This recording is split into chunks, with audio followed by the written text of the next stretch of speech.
What's up, everybody? Welcome to the State of Wild, episode 140, a regular YouTube video web series podcast thing. My name is Meowth, and as usual, I'm joined with my two good friends and co-host, Roffle and Corbett. Guys, how you doing tonight?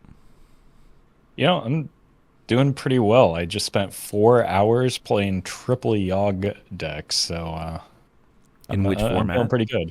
In which format? In the only format where you can play that many Yoggs. And were you playing at least 3 Yoggs a game, Roffle? That is the question. No, but sometimes I played much more than 3, so that's the upside. Yeah, I've resulted to doom scrolling Wikipedia because my Twitter doesn't work anymore. So that's where I'm at in my life right now. Hey, is that better or worse than doom scrolling Reddit?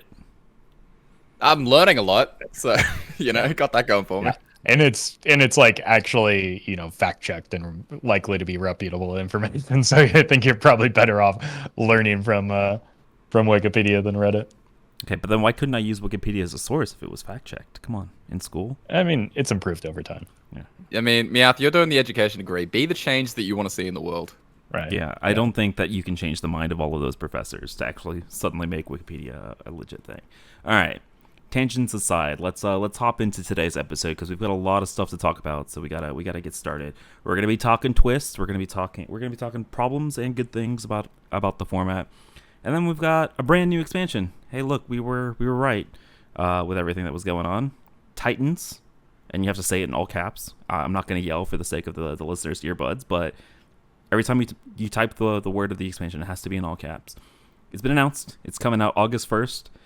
Which means that over the next month, we've got 1 billion cards that we've got to go through, like usual. So strap in for some long card review episodes. And we're going to be starting today to hopefully alleviate the burden in future episodes with 15 of the new cards that they've talked about. So I'm excited to hop right in.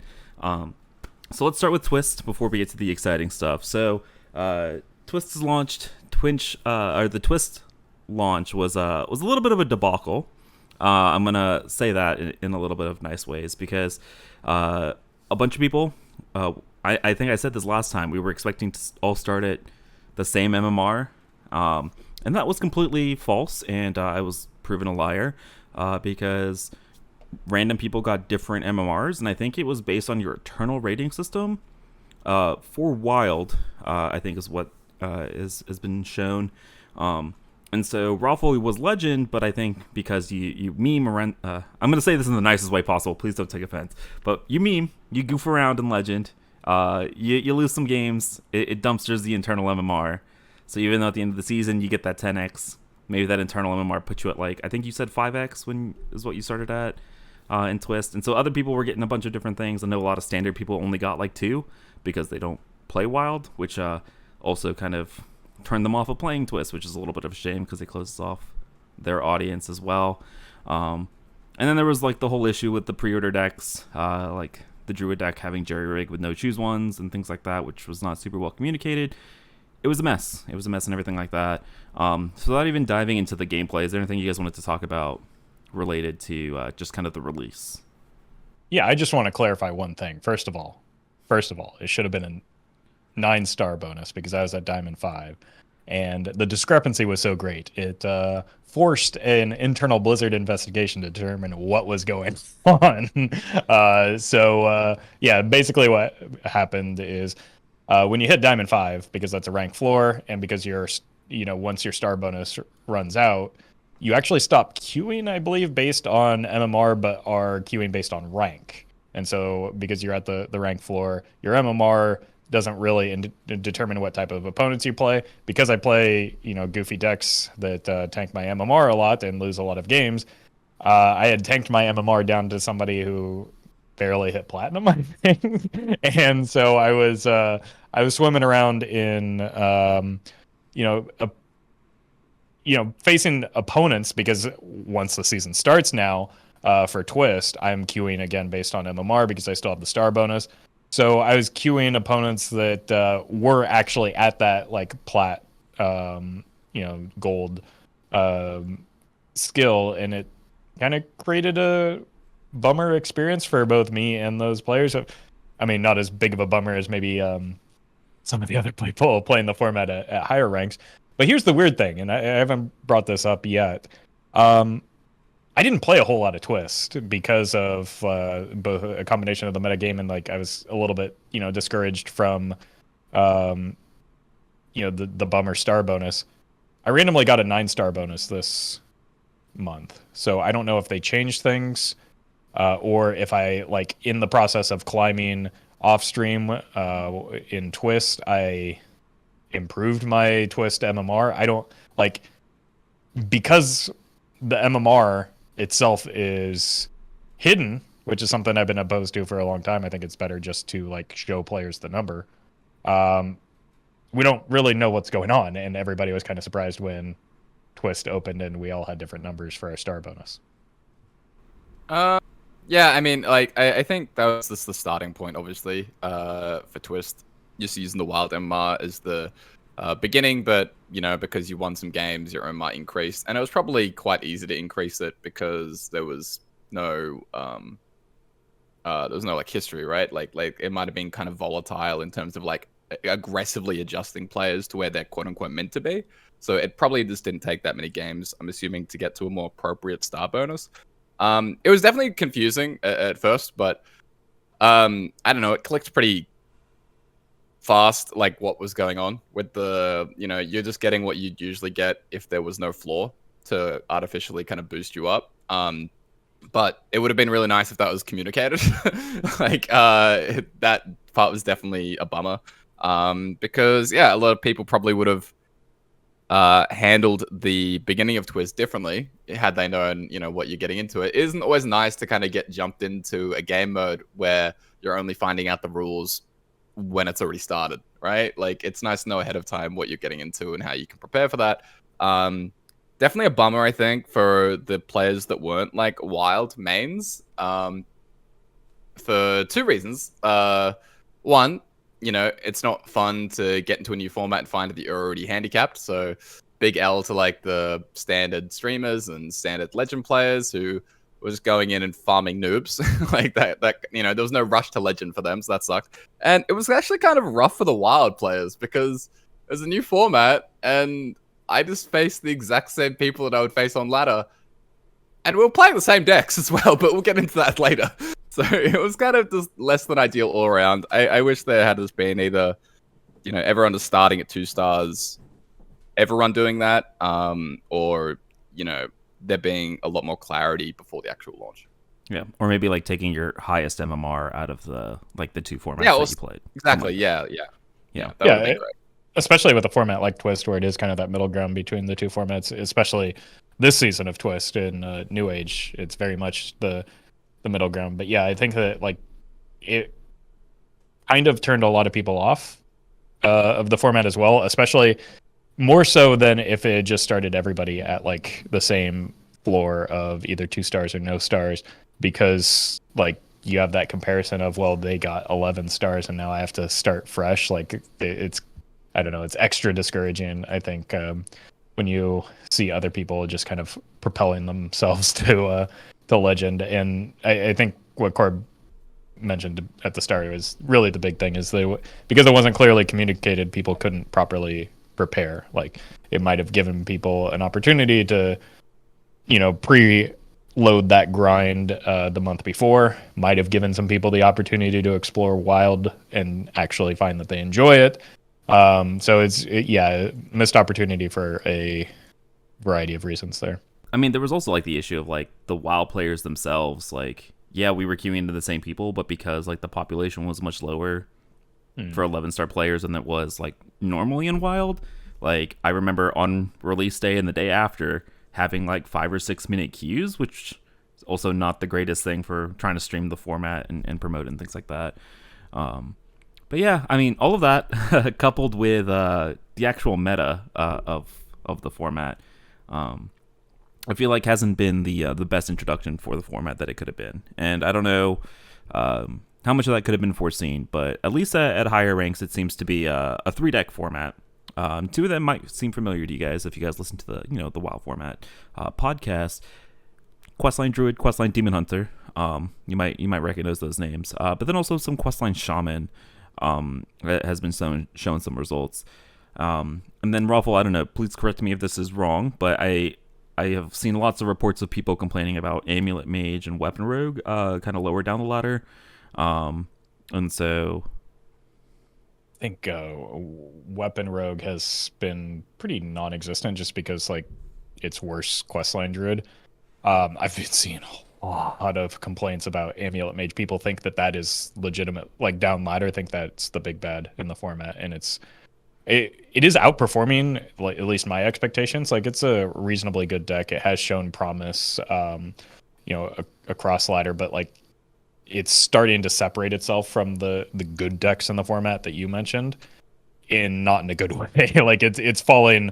It seems to be falling behind, and it can't compete with two essentially fully refined wild decks, and then card that basically can just better make use of the more narrow discover pools, as well as like I think Shaman's success is more in how it deals with how it can set up taunts and that kind of thing. So I don't think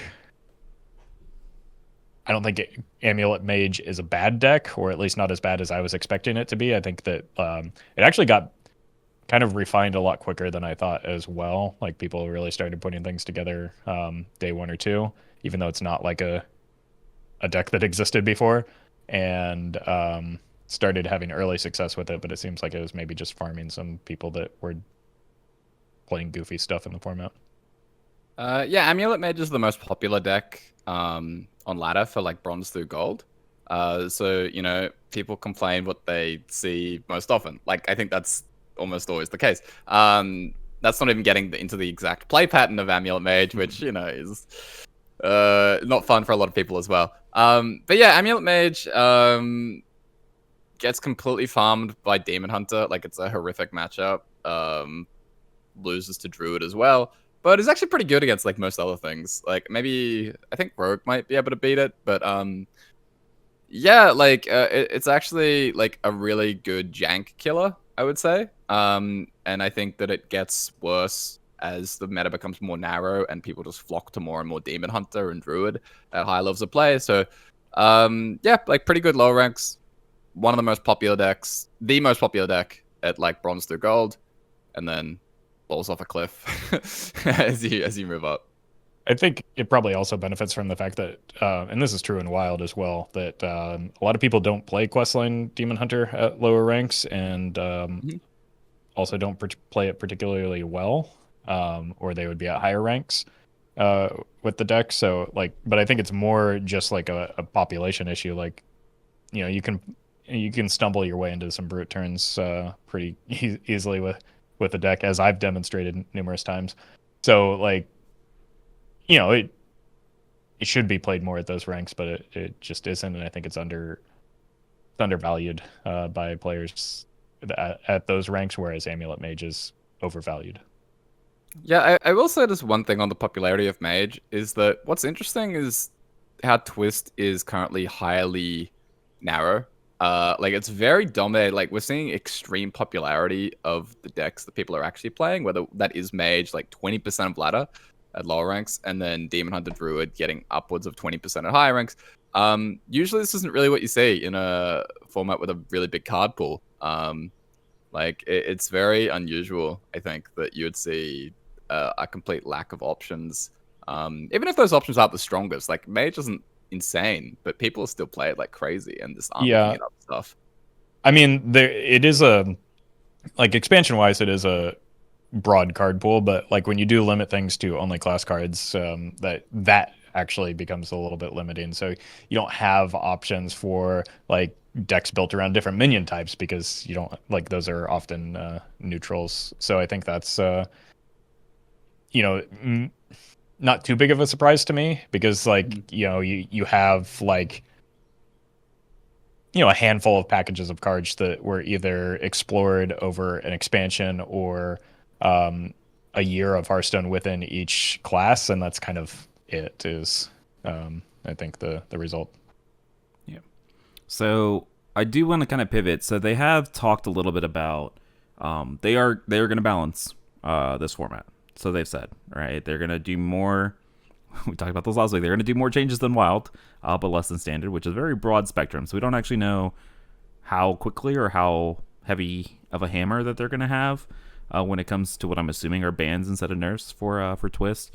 And so if we're talking about a 4-deck meta /5 with Weapon Rogue maybe not seeing as much play as that it should, are there changes that you think can open up the meta, or at least maybe bring down the power level of the top, and so that other decks, like you said, maybe they're not going to open up a brand new tier 1 deck, but gives people a variety of things to play kind of outside of that? I mean, sure. Like if you if you tone down the decks that are like head and shoulders above the others, people are going to play it a lot less because it'll be less successful. We talk about that pretty often, but I don't know, like, because we haven't seen what balance changes look like in the format. It's really hard to predict. Like, are they just going to play a game of whack-a-mole for a month-long format that's going to be gone here in like 20 barely 25 days? Like, what? I mean, they would be great, but like I don't know. It feels weird when the format is so short-lived to make balance changes that could be this week or next, and then you're basically halfway through the month, so you get like 2 more weeks of playing the format and it doesn't get fully explored. It's awkward. It's going to be something that they're going to have to figure out, because it kind of sets a precedent for what players should expect moving forward. Should they, especially if they're not enfranchised wild players, or should they bother crafting? Should they buy the pre-made decks if there's a potential that they're going to get nerfed? Should they buy the pre-made decks if they don't make sense with the cards that are included within them? Like, there's a lot of questions about the format because of the the situation or the rule set of Twist, and the nature of a rotating format like this. Yeah, the word that I keep thinking of is calibration, right? We're all just getting calibrated to what the expectations are of this format. Like, it's hard to make nerf or balance suggestions when we've never seen nerf or balance suggestions, and the devs are probably also trying to figure out exactly what they want to do. I'm sure they already had like a pretty good idea in mind, but what they end up deciding to do is, in some ways, going to be a reflection of the community. They get feedback and then they roll from there, even if they do have sort of some predetermined ideas what they want to do. So yeah, like I think there are like a lot of different directions you can go in. It's just a matter of what they want to do for the future. Because if you want to just nuke decks, like, I can figure out one way to get rid of Questline Druid. You could ban the quest. Like, that seems pretty straightforward to me. Right. But you don't have to do that if you just want to allow the deck to exist in the format. So it depends. Like, we just don't know what the expectations are supposed to be. And to me, especially for Questline Druid and Demon Hunter, like, if they end up just banning those or removing them for this period of time, like, that just feels like it should have been a preemptive change, because we all saw it coming, and then we would just be able to like have more time with what the new age Twist metagame ended up being anyway. Because of the discrepancy we talked about with the 3-deck format as well, those 3 decks coincidentally all being Questline decks, I could very well see a possibility where they maybe delete those 3 quest lines, and then a large portion of the player base is really unhappy because they didn't touch the deck that they've been seeing the whole time. So, like, I think of those 4, Mage is probably the least likely to get hit, and has some of the loudest voices complaining about it, in part because of, like Corb said, the popularity and the play pattern. So I will say, it felt like a lot of people were immediately turned off of the Twist metagame because Questline Demon Hunter and Questline Druid were going to be there, and they were essentially wild decks, and so they kind of went in with this. I mean, I think I am at least guilty of this as well, where I went in with this kind of predetermined notion of, these 2 decks are going to be the best, and we're going to see them a bunch because they're going to be busted, and it's just going to be just like wild. And I think that's that last sentence there, like, it's just going to be just like wild, is not always going to be what Twist is, but I think people are going to have this now perception of Twist as oh, it's just Wild Junior, it's just Wild Light, when that's not what the case is supposed to be. And I feel like they could have avoided it if they had like preemptively banned. But it's like, it's always hard to do that, and it's, I mean, they've never. I want to say they've never done it, but they did do that with Test Subject. But yeah, but it's hard. I mean, game dev is hard, but I don't know. It feels weird when these two decks were super popular. We thought they were going to be busted because they were wild decks, and they were busted, and it's like the surprise Pikachu face, like, who could have seen that coming? And I don't know if you can fix that image. It is kind of the issue here. It's like, can you fix people's perception of the format with the launch the way that it was? No. Quite frankly, no. You're going to lose, legitimately, you're going to lose a lot of people to the Twist format for good as a result of this launch. The best hope, I think, is, I mentioned this last week, is that it's a dual situation where it gets a rocky start, not terribly popular.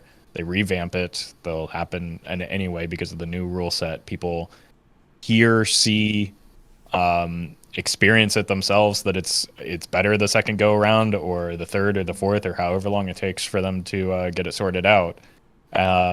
Or there's a bigger change that incentivizes players to try it out a little bit more, rather than just like the event that they have going on now, because there's an event going on right now, which is also unfortunately timed because it's, drawing players to or it is incentivizing people to play a format that is not healthy. And so like that's going to turn some people off. So like, I think there's still hope for the format for sure, but there is a portion of the player base that's just going to say no thank you moving forward when it comes to Twist.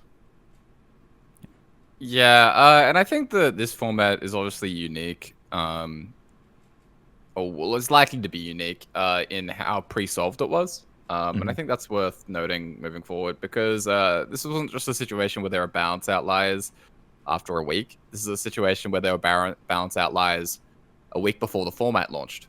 Like, people already knew exactly what was going to be good, or at least could be very, very confident. And, nothing needed to be figured out. There was no, like, experiments going on. It was day one, and all I saw was Demon Hunter and Druid, and it's a week later, and it's mostly what I'm saying still. And that won't always be the case, right? Like, if there's a more dramatic rule set that's different than what you see in other places in Hearthstone, then it's going to take more time for people to figure things out, and there'll probably be naturally a lot more diversity and things changing. So I understand why you wouldn't preemptively ban things and just want to see it play out, but this feels like it's gone about as bad in terms of the meta as it possibly could have. Like, I mean, theoretically, I guess we could have seen like 40% Druid. Maybe it could have been worse, but like, this is pretty rough. Yeah, a little bit unfortunate. I am hopeful that if they do bans, I mean, this is all speculation. They might not actually. I say that they 100% have to, right? We're gonna see bans sometime soon, right? Sometime, and I'm hoping that when those happen, a lot of the people that got disillusioned with the format will at least give it a second chance. That is optimistic thinking on my part, but I do hope people come back to it. And if you guys are listening, we're gonna keep coming back to it. So you might either have to just like skip those parts of the episodes if you're completely off it, or listen to us try to convince you to play the format. And so with that said, just a couple of notes here. So first of all, Corb has a video on all of this with some of the deck lists that we've talked about today. So if you want any decks, go check that out. Links down in the description. Also a reminder that after this month in July, Twist is technically going to go away for a little bit and then come back. So I'm assuming it'll be like gone in August, come back in September for them to fix any, internal issues. Brand new season, brand new rules and everything like that in September as well to look forward to. Okay, Twist part of the episode done. We've talked and complained about the meta, as is classic tradition. Now, also tradition, brand new expansion coming out. Titans. All right, that's the one time I'm gonna yell, I promise. Sweet expansion. As somebody who knows nothing about the lore, I think this is sweet. So Roffle, I know you're not the biggest lore guy. You're a conversation skipper in WoW. But as somebody who has played WoW, you're the only one out of the three of us. Is this something that's like people have been asking for a long time? People are excited for? I Do you mean, know? people have been hoping, praying for like an Ulduar expansion centered around the Titans legitimately since Nax. So even though that was like a gap in my Hearthstone experience because I didn't really raid, nor like listen to the quest logs, I skipped it in almost entirely. But I know that there is a large portion of the player base that has been hoping for this for a while. So I'm happy they're happy. I don't know much about it, but like good for them. All right. So that's about as much lore as we're gonna get when it comes to the Titans themselves. But it also seems like there are some, for those of you guys that are lore nerds, there are a couple of new Hearthstone specific Titans, and they have this whole new like blog post with all the lore behind the Titans. So you can check that out if you're interested. Diving into the actual Hearthstone part of this, the cards themselves. So each class is going to get 2 signature legendaries. One of them is called the Titan, with a Titan keyword that I'll hop into in a second here. And then the other one are these things called Keepers, which are kind of like their acolytes. They're the thing that protects the Titans. I don't really know. And they're just like legendary minions with like super powerful abilities. Okay. And so I want to just get you guys' opinion on Titans as I explain this keyword here. So a legendary minion that has the word Titan, okay, it enters, and instead of attacking, it has 3 abilities that you get to do, right? So you'll click on the minion, and you get to choose one of the 3 abilities. All 3 of the abilities are going to be pretty powerful, pretty impactful. And you can use the ability the turn that it comes down. If you make a clone of a Titan, okay, you copy the abilities that are left, so you don't get 3 fresh abilities, which is important because they do have a faceless manipulator in standard, so I think they had to make sure that they didn't do that. And then once you use up all 3 of the abilities, the minion gets to attack. Okay, and so in Wild, there's an immediate concern, I think, right, where you play this big splashy minion and it doesn't get to attack immediately, right? And it doesn't theoretically get to attack for at least 2 more turns. But you get the super powerful effects, right? So I think this is a very hard card to predict, or card type to predict how powerful they're going to be, because I think a lot of people are going to naturally call them slow because they don't get to attack. But I'm interested in y'all's opinions. I think it will depend on the effects that they have, how much like tempo that can offset. I'm more worried about mine getting objection than I am about it not being able to attack. Yeah. Like spending all this time getting these set up. So it's really going to depend on the quality of the attack, because there are some, or the ability rather, there are some abilities that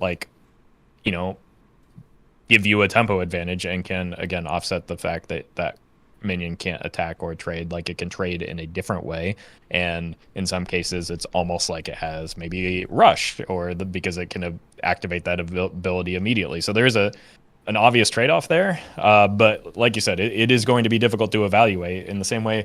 Like it wasn't that long ago we didn't really know how to evaluate the colossal minions either, because like we didn't know if the board space disadvantage that some of them created was worth the ability that they created, and turns out in most cases yes it was. And so they were slow minions is really what people were kind of thinking before we got to play them, and then we played with them, and a lot of their abilities kind of offset or regain tempo in some way to make them worth playing in a lot of decks. So it's I'm not saying Titans are going to be colossals, but like I don't know. We'll see when we play it.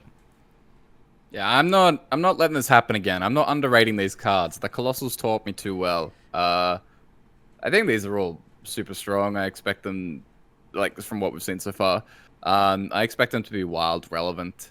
In some way, like obviously it's tough to find slow decks that they fit into, but we do have a few playable Reno decks in the format, and there'll be probably others that pop up over time. But the cards themselves, very impressive. Like they can almost all have immediately pretty decent tempo swings the turn that they're played. And they all seem to have like fat booties where they all have a really high health total. So hopefully that means that, if you play in a deck where you can get slightly ahead, it's very hard to get rid of it on the immediate turn after. So, I don't know. They seem very impressive so far. And just because they're high cost legendaries, I am not going to write them off, because I've done that before and it's not happening again. Another thing regarding like the can attack thing, because of their abilities, they're going to be like they're taunt minions, right? Like, so your opponent's still going to make those attacks to make sure you don't get a second turn of using their ability in a lot of cases. So, like, minions themselves can attack the turn they come out. So at least you're getting some amount of value off of it with the ability, and then again, it has soft taunt, so opponents are going to attack into it. So I don't. Again, that's not something that you can really evaluate until you see how they play out, but I don't foresee them losing that much tempo just because they can't attack until their abilities are used up. All right, so we'll keep an eye out for them. We're going to evaluate a couple of them that have been released already in a few minutes here, but we got a couple of keywords to talk about first. So the first one is Forge, which is a brand new keyword. So so the keyword works very similar to Tradable, where you will spend X amount of mana, and so for Forge, it's 2 mana.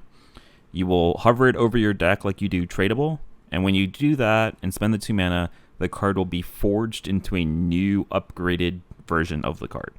And so one of the examples that they gave, and we're not going to dive into actually reviewing it, but it's a 1 mana Druid spell called Embrace of Nature. Draw a choose 1 card. Forge, it has both effects combined. So it's just a 1 mana spell on its own that draws you a choose 1 card, but if you spend 2 mana, make it basically a 3 mana spell. It draws a choose 1 card and then combines the effects of that choose 1 card for that 1 mana spell. And so, and a small point of clarification: you can preload that Forge mana as well, so you can spend 2 mana the turn prior to forge it if you're maybe instead of a hero power, and then spend 1 mana the next turn to get the full effect. Thank you for that clarification. But yes, so keyword Forge. Again, I think this is not a super, high impact one that we have to talk about it on its own, but evaluate them on a card by card basis. But it's kind of like Tradable, right? Where that mana impact allows you to kind of do something different with your card if you don't need it in that specific scenario. And then the other keyword is Magnetic, which is coming back. It's not a new keyword. But it does kind of indicate that mechs are gonna, make a return in this set in some instance. And so yeah, mechs are back. Magnetic. If you have a mech on the board, you can choose to magnetize it to that, and then it kind of gains those the text of those cards. I think is the best way to say it. So if you play BGs, it works kind of the same way as that. Or if you've played any Mech Paladin with like warriors and stuff, same thing. And then I don't know if this is just a one-time thing, but locations are back. I don't know if we're going to have more locations in the set, but we have Prison of Yogg-Saron, which is a neutral legendary location. This was, I believe, the 3rd Yogg that Roffle was alluding to earlier. And so, neutral location, 7 mana, 3 durability. Choose a character, cast 4 random spells. I guess we'll get to this again once we get to the card evaluations, but maybe keep an eye out for more locations. But this is the legendary that you get for free for locking in, similar to like the Sunwell and Vargoth and cards like that. Okay. Anything you guys want to talk about kind of big theme-wise generally for Titans before we hop into the individual cards that have been revealed so far? No, cards look cool. Let's talk about them. All right. So we're going to go class order in terms of what's been revealed. So let's go ahead and start with Druid. We already alluded to this card earlier. Let's talk about Embrace of Nature. So 1 mana nature spell with Forge. Draw, choose 1 card. Forge has both effects combined. Okay, 1 mana nature spell, 1 mana draw spell, kind of just at its base. And then if you can forge it, you draw that Flipper Friends or that Nourish, and it's even better. Are there choose 1 cards in Druid that we like this for? I mean, I think you want to aim for something pretty narrow, and I think Nourish is probably a good look because there are a lot of situations where you want both effects. Flipper Friends, like, you're more just like, I want to draw this so that I can get the otters rather than I want the otters and the taunt. So, I mean, just for the fact that it is a tutor, it could be worth a look because, again, it's coming from your deck. That's a card that you put in there on purpose. Drawing it in a situation where you need it is always a value, but like, I don't know. I've said this about Rogue before in the past and been very wrong. Druid has so many different ways to find the cards that it needs, man. Like, does it need another one? Maybe. I don't know. We'll see. Nourish is a good shout for sure. But it kind of means that you're spending like if you assume that you're doing Nourish for mana, right? That you're preloading the Forge to be 3 mana to get draw 3. Like that's kind of what it is, and that sounds not super flashy. Like when you actually kind of spell it out like that. Um, so I don't know if there's like something else in particular. Like I was thinking about Nightshade Bud, because like the more expensive the choose one card, in theory, it should be a bigger payoff. So I don't know. It's probably not like an alignment or anything that you can do, like an alignment Nightshade deck. Trying to like drum circle might be something that's pretty powerful with this, but yeah, you do probably want to keep it quite narrow. In general, I like the Forge keyword though, for sure. Like, Yeah. and the fact that it is only 1 mana and a 2 mana breakdown means that it's pretty flexible to weave into the curve. So that's really nice. Yeah, I think that the comparison to tradable is apt, not just because like you hover it over your deck to activate it, but just because it's like it's a curve fixer, right? Like you weave it in situations where you didn't have anything else to do anyway, so you might as well upgrade this card. And so like yeah, being able to preload it makes Forge a little bit more enticing. We haven't seen a whole lot of Forge cards yet, but I'm curious and optimistic with what they might do with it moving forward. Do we know that if you forge a card, if the opponent sees the card that you have forged? Or does that remain hidden information and it's just like, oh, my opponent forged a card?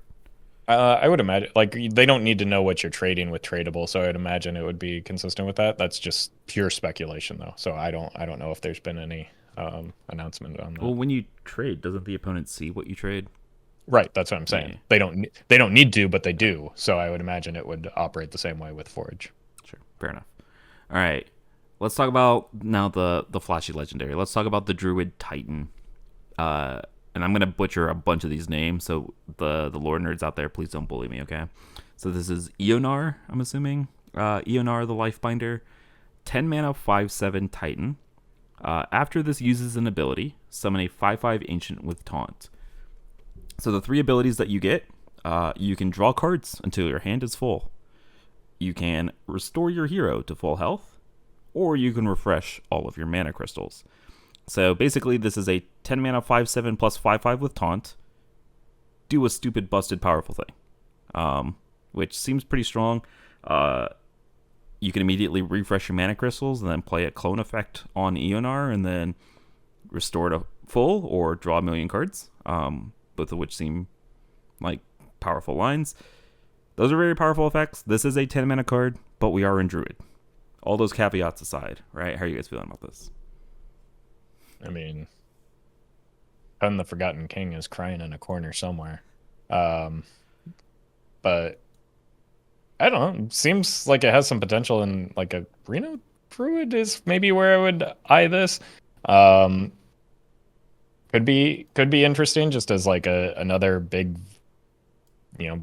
beefy value generator. The 3 options that it has really like gives you a lot of flexibility, which is Druid's strong suit in like very specific situations. Like card draw is if you're in top deck mode and you want to get out of that. I don't know how you got there as a Druid to begin with, but healing to full if you're against aggro, gaining mana crystals if you're like looking to swing the board back. Like there's a lot of big bombs of turns that are possible with this. So it's definitely something to keep an eye on. I just don't know, like, I don't know if it's a pure build around card itself, but it's a good utility card in like a Dragon Druid or a Reno Druid. Yeah, this is the one where I immediately sought clarification about whether a copy of the minion will still have the same effect, because you could play this, refresh the mana, and then play Sathravar, and then hypothetically you would have been able to refresh the mana, and then play another one, then refresh the mana. And that can be very, very strong. But yeah, I mean, like, even if you're not refreshing mana, there's probably some pretty fancy stuff you can do with this in Druid with Floop, or just other copy effects. Like, the refreshing mana opens up a lot of possibilities, and then whenever you sort of have whatever you need, you can draw your entire deck with like the final copy or something, or just like keep popping off. So, Or like alignment druid type stuff. Like I don't know, it's kind of a lot of possibilities. I feel like with this type of card, and it could be very, very, very busted. Like you mentioned the copy effects, but I mean, imagine, we're Druid, right? We have over 10 mana. Play the first one, there you draw your whole deck. Then you play the copy, you pressure your mana, and then you play your whole deck. Like that could set up some silliness in that order as well.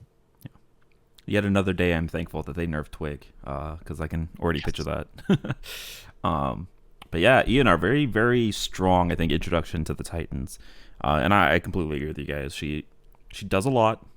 And the fact that she like makes the 5/5s as well, in addition to all of this, I don't know, could that potentially be a downside when you're trying to go off with all the copies, run out of board space? But maybe. But she does, I think, all three of her effects are very, very powerful. And we are in Druid, so like the 10 mana is kind of a little bit, I don't want to say not meaningful, but it is Druid. All right, let's move to Hunter. Let's talk about the Hunter Titan. Aggramar the Avenger. 6 mana, 3/7. Titan keyword. Battle Cry. Equip a 3/3. I'm not even going to try to pronounce the name of this weapon, but he equips a 3/3 weapon. Okay, and then his 3 abilities are all to do with the weapon itself. And so you can give your weapon, whenever your hero attacks, draw a card. Give your weapon +2 attack and immune while attacking. Or whenever your hero attacks, summon a 3/3 enforcer with taunt. So immediately it's a 6 mana 3/7 soft taunt that equips like a 5/3 weapon that makes you immune, or a 3/3 that summons 3/3s, or a 3/3 that draws you cards. Also important to note, you don't really have to swing the turn you equip it, so that you can make 3/3s and draw 3 cards if you would like. You should probably swing because we are in a Viper sticky finger format, so make sure you get that full value. So it seems like a kind of an aggressive Titan, I feel like, for Hunter. Or maybe we're going to get some more, hero attacks matters cards for Hunter, kind of coming in the set to go along with that theme. Yeah, a lot of these are kind of just toolbox cards. So like initial instinct is just throw it in a Reno deck, and that's kind of what we did with a lot of the Colossal minions. That's probably what we'll do with a lot of the Titan minions. Like people, I've been asking when we get the next Highlander specific cards again, but like any toolbox legendary like this probably qualifies. I think this could probably be pretty similar to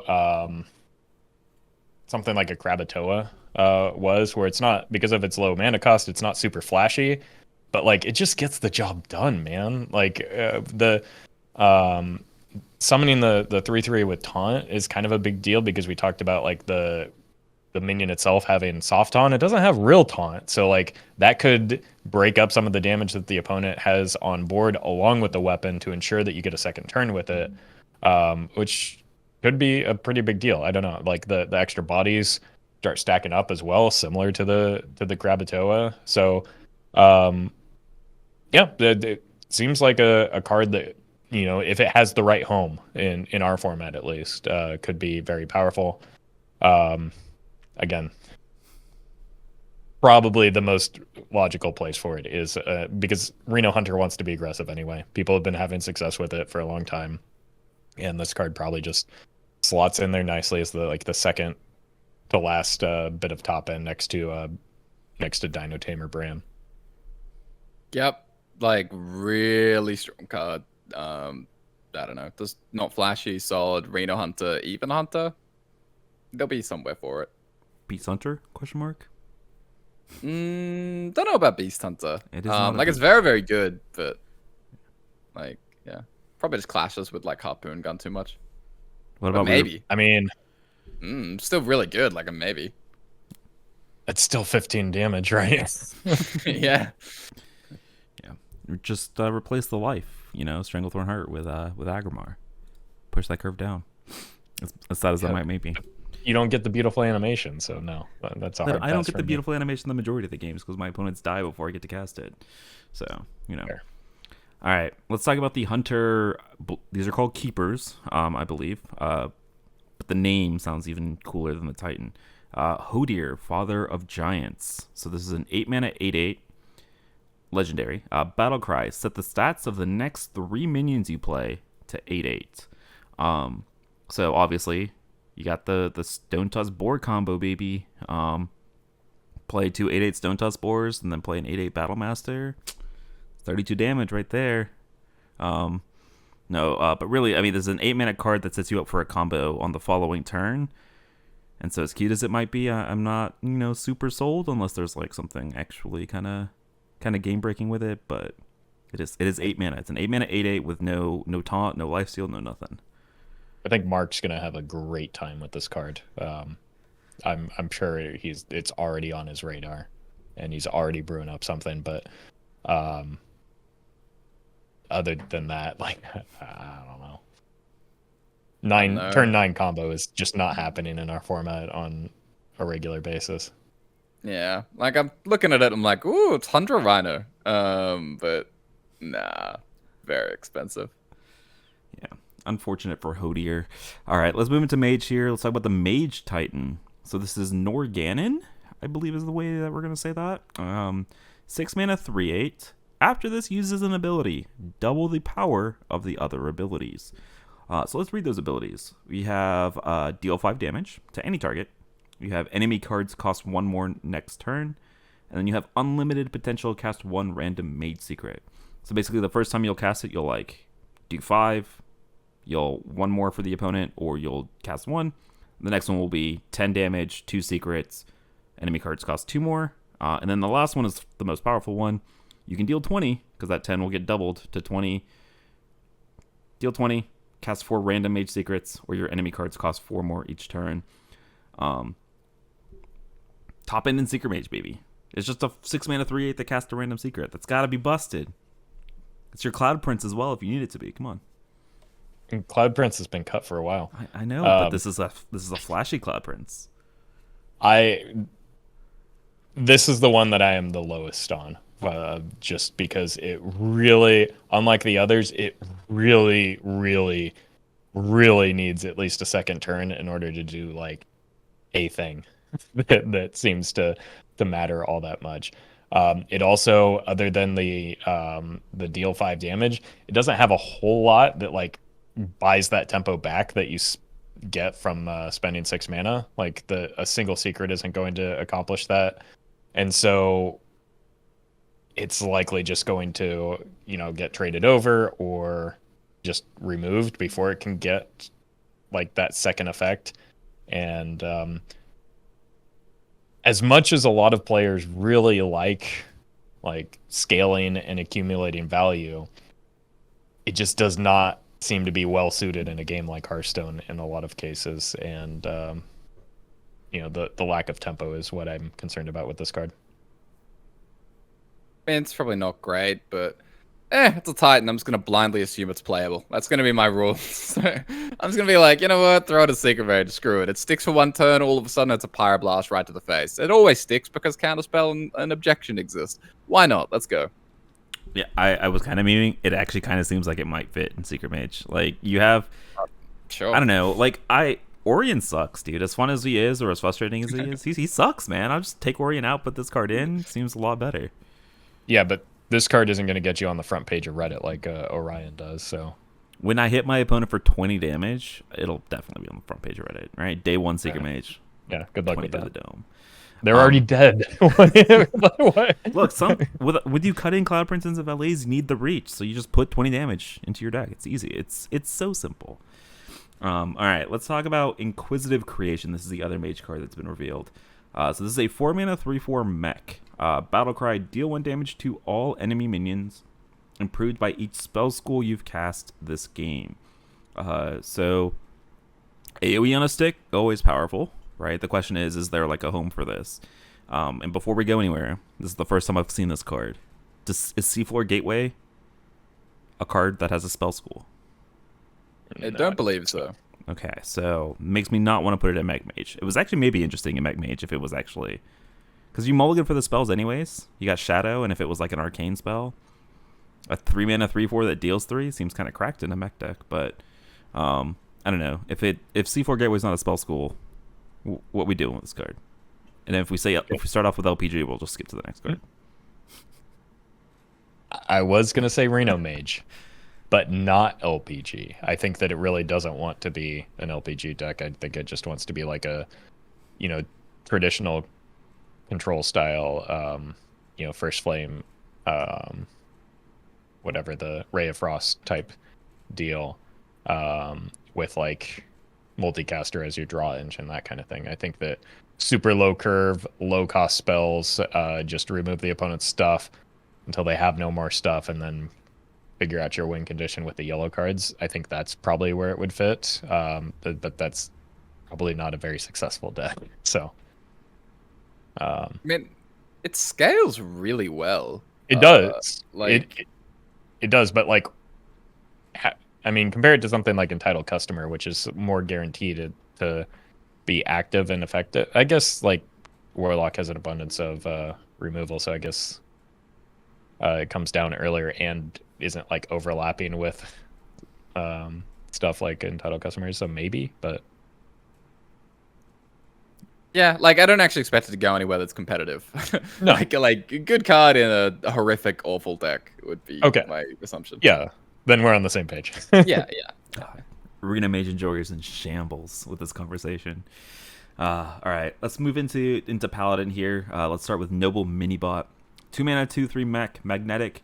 After this attacks, give a random minion in your hand +1/+1.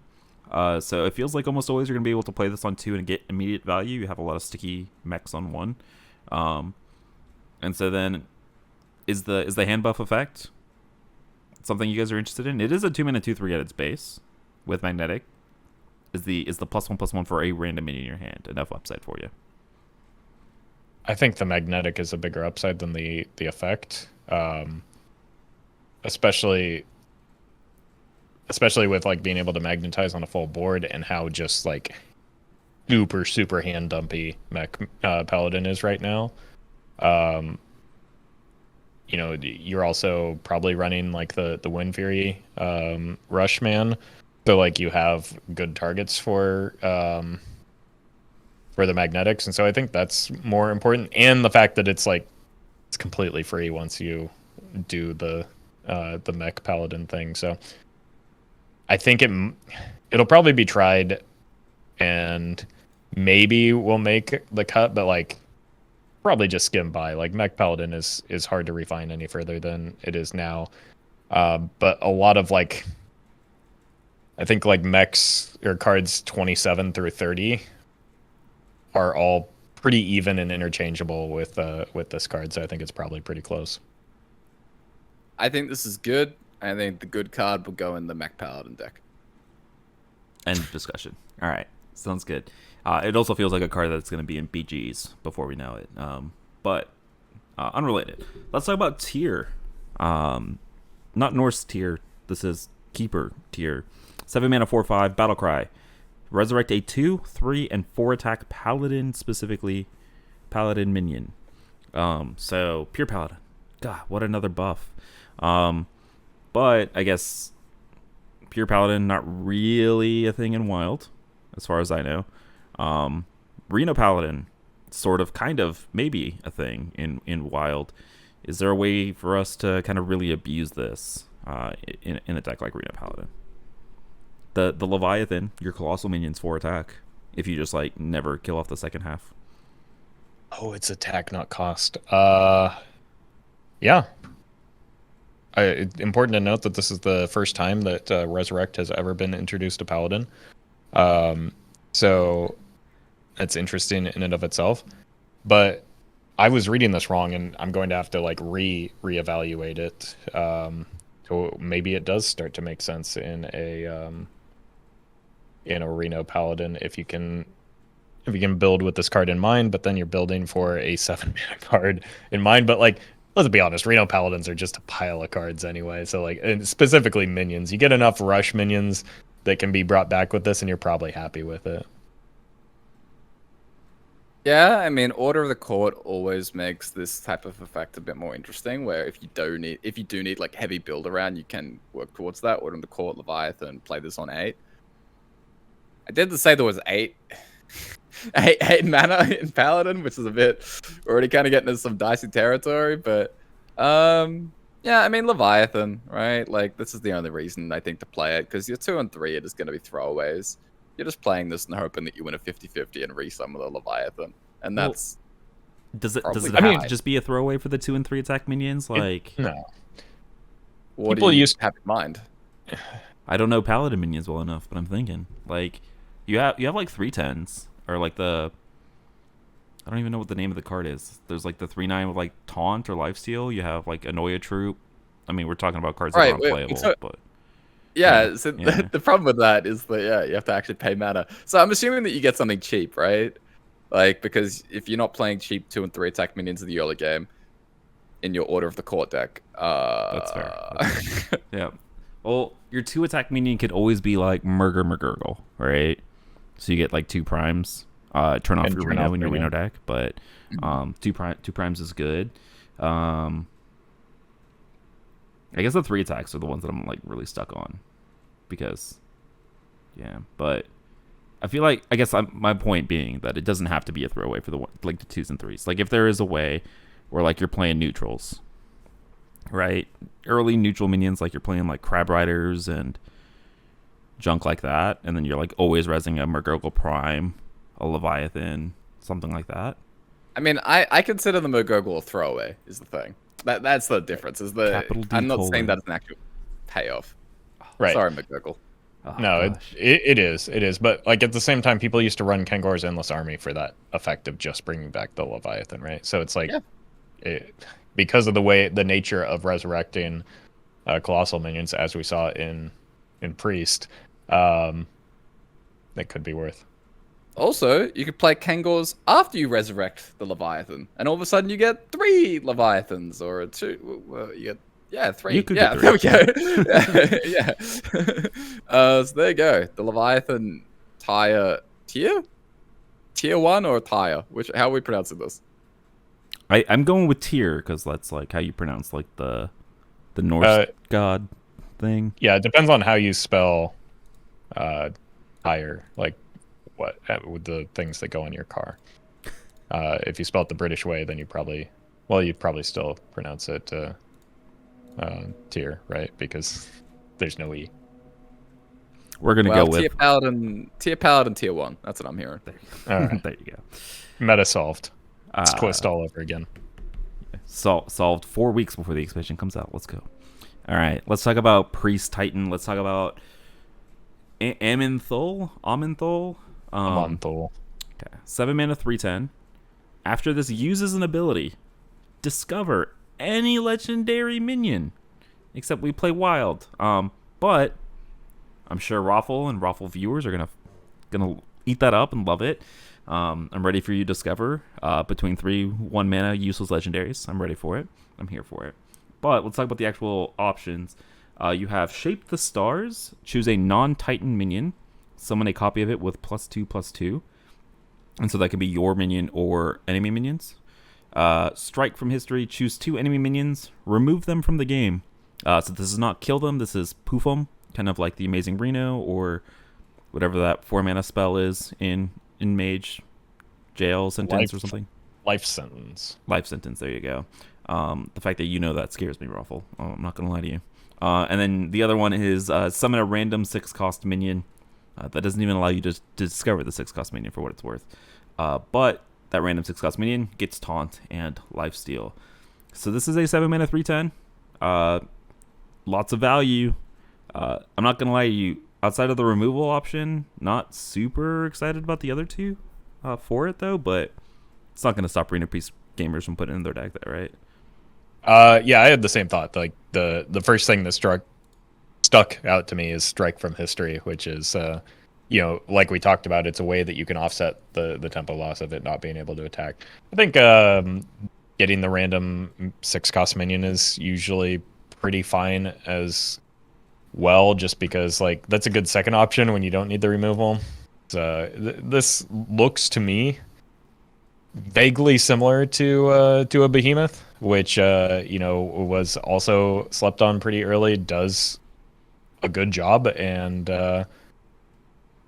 doesn't have the guaranteed like heal off of it, but does have some guaranteed removal on two things rather than just one. So I think it has some potential. I'm most looking forward to finding a Shutterwalk so that I can repeat my Benedictus. That's all I want. We're here again. Oh no.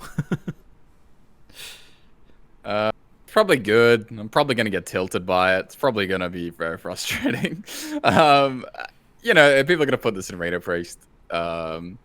It's a 3/10, dude. This thing never dies. Like, oh my god, it's massive. Yeah. It's got behemoth butt. It's never gonna die without taking 2 or 3 minions with it.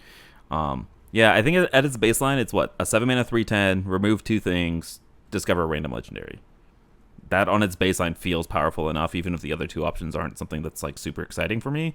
The fact that it is a 7-mana 3/10 that removes 2 things, like removal on 6 is something I'm always excited about, even if it is in Priest. So it's also really good as an not that it matters, but it's a really good answer to Big Priest's Neptulon with like the copy effect. You can just like slant like Neptulon into Neptulon. It creates havoc for the Big Priest, so that could be fun.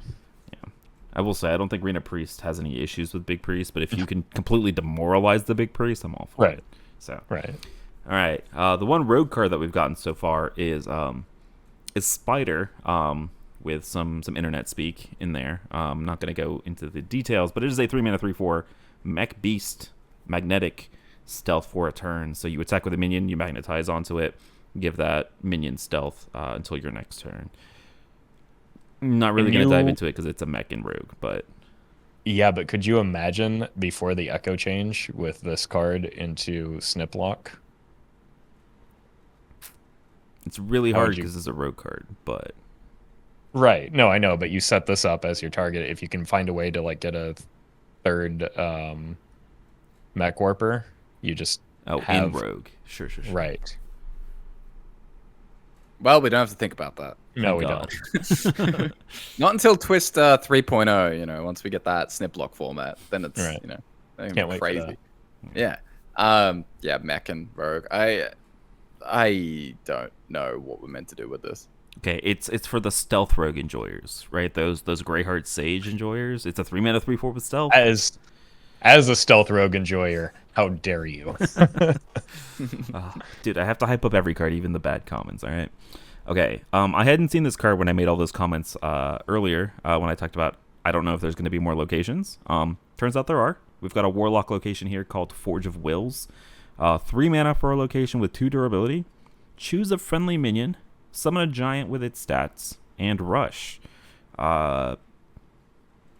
Interesting is all I'm going to say. It's not even, so you can't shove it in even lock. This close to greatness, Meowth. It was so close. Or we're so close to horrible things happening. Handlock decks are not very good, is all I'm going to say. But 4 copies of Flesh Giant or like Moltons as well seem good.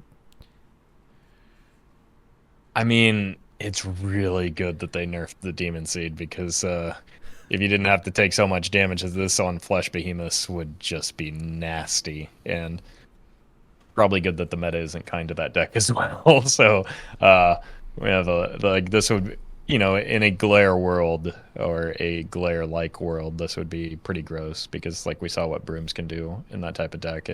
This is a single target broom, but it also gives you another body to work with. So it's a little scary, but I think it has some potential even at 3 mana to in a world where Flesh Giant exists. It's good we live in a world where it exists and is heavily nerfed, but it could be worth looking at. Figure out the right home for it. It's kind of difficult to see anything beyond Flesh Giant, Molten Giant, Anetheron, Mountain Giant.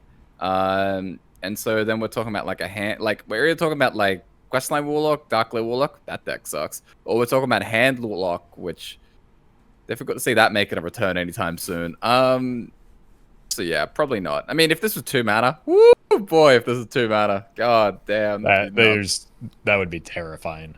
I'm ready for the Warlock set to miss on release, and Don't. then like 2 weeks later they're gonna No. buff like 6 Warlock cards, and this is gonna be one of them that they buffed to 2 mana. As an even luck enjoyer, I'm ready for that. Yeah, it is. If this was like released like a year ago, I think it'd be like super good in that like not even like the questline Warlock, but the 40 health Pain Warlock that existed with like some of them were cursors or things like that. I think it would be really good in there, but as it stands, it does not seem like it's going to see very much play. All right, let's move into neutrals here. The first one, I'm going to say the dreaded words Arena card when we talk about Cyclopean Crusher. It's a 3-mana 3/3 with Forge and Rush. It has Rush. It's a 3-mana 3/3 with Rush. You can spend 2 mana to forge it into a 3-mana 6/5 with Rush. So it's a 3-mana 3/3 or a 5-mana 6/5. Seems like it's going to be a staple in Arena for that new card, but it's going to be unplayable. So let's talk about Fate Splitter. 3-mana 3/3 epic minion here. Death Rattle, get a copy of the card that killed this. So on its own, if you're playing it as a fair 3-mana 3/3 Death Rattle, get something. I don't know if that's good enough. Is there a way though that we can like combo with this if you can purposely kill it with one of your own spells? The only one that I've really heard or come across is Deliverance in Priest, which is deal 3 damage to a minion, honorable kill, summon a new 3/3 copy. So if you have 3 Radiant Elemental effects, then you can loop it. What are you doing with that? I don't know. That's like that's a Mark problem. That's a Ruffle problem. Like, Right. I'm just putting it out there in the world. You know, I love infinite priest loops. This is like my thing. I mean, it's infinite cost reduction with a single Blood Weaver, right? So Nazmani, yeah. Yeah.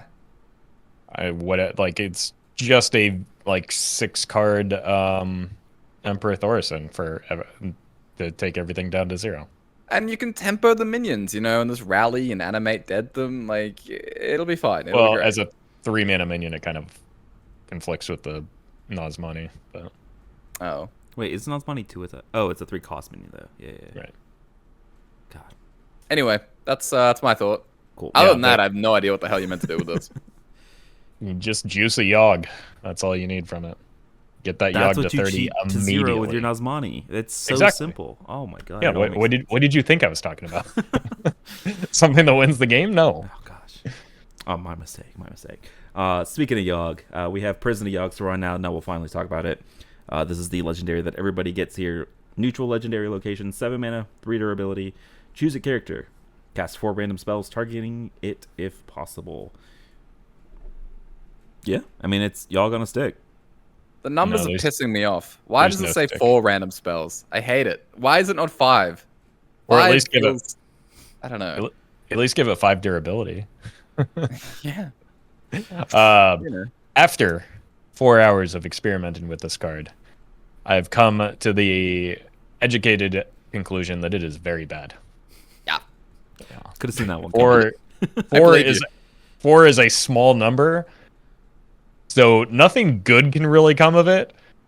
But it turns out a lot of bad can come of forge spells. So it's amazing how with something like this, a single spell can just like ruin you completely, whereas a single spell very rarely does anything.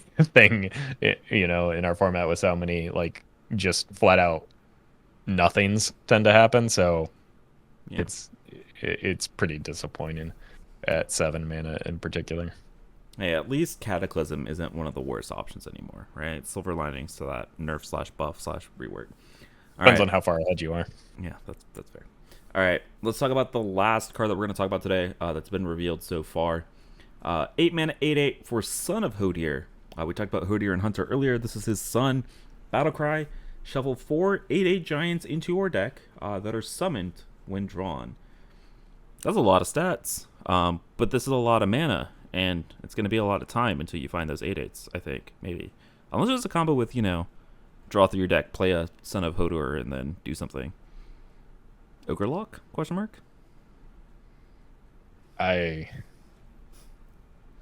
there are already things that I don't know.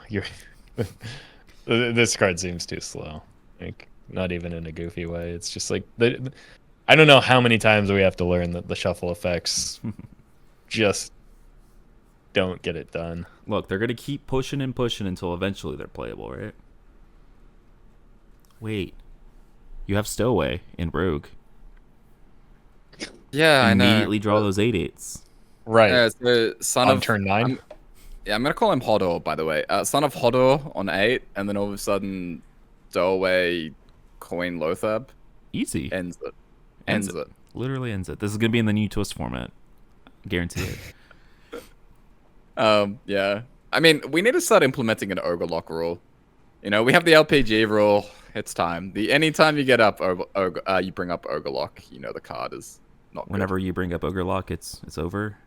It's ogre. literally Ogre. Yeah. All right. So 15 cards. I think the ones that we're the most excited about are the Titans that we've seen so far, right? Like the Titans look cool. The Titans look powerful, even for Wild, which is pretty exciting. General impressions. I think maybe a couple of years ago, we probably would have been like, look at the mana cost. They can't attack. But we've been burned by that type of assessment too many times. So I think we're going in optimistic, and then, watch it just the Titans fall flat on their face, and we're gonna look foolish in the opposite direction this time. So either way, like, I don't know, the sets we haven't seen a whole lot of cards, but like the Titan mechanic is interesting to me. I think it just looks fun. I like pressing buttons on cards that are on the board already. And so, like, giving me the opportunity to do that just is fun. I hope that the animations are a little bit better and more clear than they did with locations. They seem to be so far from what I've seen, and I'm looking forward to it. The set so far seems pretty basic, I would say. Like, the core mechanics that have been shown. It's like we're seeing kind of the Colossals from Voyage, and then the Forge being kind of like a tradable type effect. So sort of just rehashing previous things. That doesn't make it bad. It just makes it, just like familiar. And the cards themselves, like, nothing's kind of jumping off the page as being totally insane, or it's like, oh my god, I can't immediately wait to play this. But that's just because, we've mostly seen unsynergistic pieces so far. Like the Titans themselves, Roffle talked about how they're just kind of Reno cards, right? Like they're just like good splashable things, and so we don't really know what the sets are going to be looking like. We'll have to wait for a few days until all of the reveals start popping off for each class. But yes, I am also very excited for Titans. And that's all I'll say about that. No regrets, just yelling it out. Sorry to the listeners. You just woke up about 10% of our audience. and another 15% like swerved off the road on their way to work. All right, we hold no liability, just a legal claim there. Yeah, you all signed the waivers. Yeah. Reveals really kick off starting next week, and they're, I believe, going to start doing the whole revealing the classes, packages, and things like that, which is always super cool. Really glad they've made that change. I'm also looking forward to Titans.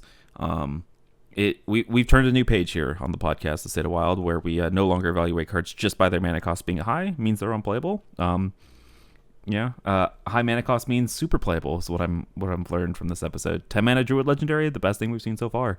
So yeah. We'll see if that holds true when it comes to our actual card reviews and things like that. That being said, we're gonna be diving into some more content and stuff for Twist and Wild as we dive into review season as well. Looking forward to some bans that eventually happen in Twist. Shake it up, maybe play that format before the new set launches on August, which is going to be fun. But Roffle, Corb, thanks for joining me. Thanks for hanging out. Let the people know where they can find you guys in your content. You can find me streaming on both Twitch and YouTube at Roffle. And you can find me on Twitch at Corbett or Corbettgames on Twitter for however long that lasts, or YouTube. You guys can find me at Get Me Off on all those platforms. Appreciate all of you guys that listen all the way to the end, even after Corb yelled Titans into your ears. If you're still listening, I appreciate you guys. And thanks for listening. We'll see you guys again next week. Later.